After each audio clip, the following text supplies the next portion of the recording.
The disadvantages for social media are, like I say, the loyalty base can be very, very shallow, and you're trying to communicate some very complicated civic policies, and when you try to do it in, especially tweeting 140 characters or even on Facebook, half the time, you know, it's the regular thing. You put in 3 paragraphs of policy, and then it comes out and it cuts off, and you have to click the see more thing to get down to the bottom. Well, a lot of people, the internet being what it is, they do the Z thing and do the reading this way, and that means extra effort to make that click. They quite often don't go down to the bottom paragraph. So your policy comes across in very disconnected ways. So one of the biggest things with social media, both corporate and for politicians, is that it's not something that you set and leave. It's not something that you set up and you use for 2 weeks or 3 weeks and then drop off the face of the earth.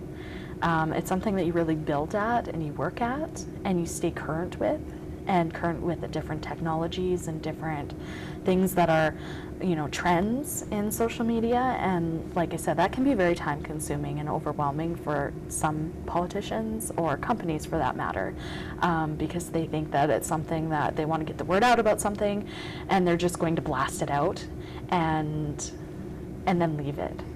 So that can actually be detrimental to their personal brand. It's very temporary too. They found this in donation giving as well. People will like a page and feel they've done their part, and they won't give anything towards the cause. And so some nonprofits have actually found that it's been harmful to them to have too much of a social media presence that short circuits an actual giving donation. People think they've done their thing because they've identified with a like on a page, and it's just not working very well. If they're just using it as a platform to get votes, people can see right through that.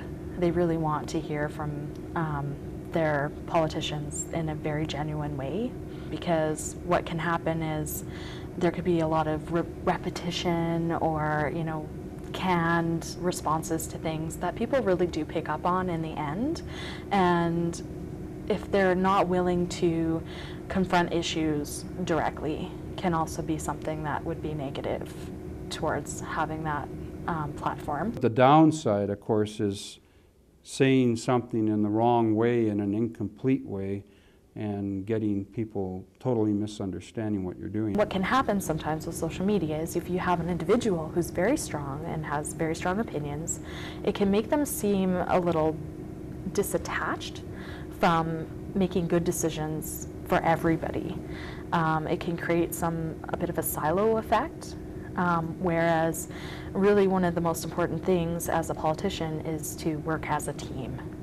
To draw people in from initial contact into live face meetings, because social media loyalty can be very, very wide, but about this deep.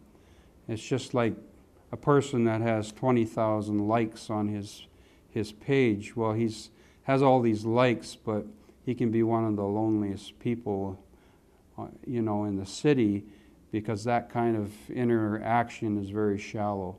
I mean, for example, when you are shopping for something online at Best Buy and you want to buy a CD player and you see that it's got 100 great reviews, you're probably going to pick that item over one that gets 20 great reviews, when in fact the one that has 20 great reviews might be better, because it can create an illusion of something being better or worse than another thing.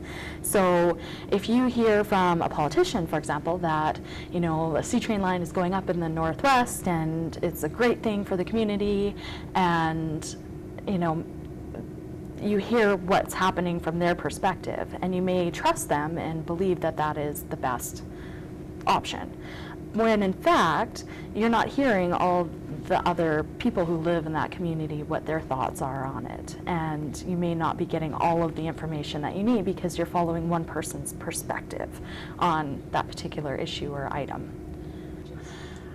Well, you're in the public eye completely. So if there's negative comments to be had about whatever's going on, what's happening in the community, then that is where people go to vent. And if you either handle it properly or you don't handle it properly, and that's another aspect of social media. It does make you feel like you have some kind of immediate contact that's other than through the mainstream media. So you get that sense of intimacy. Like I said, if somebody is going out and using social media and Twitter, Facebook just to get votes, people are going to see through that. And they really need to keep in mind that it's something that needs to be ongoing, and that conversation is, you've engaged people, so keep engaging them and using that. And I think only time will tell whether it's an advantage to them or a disadvantage to them.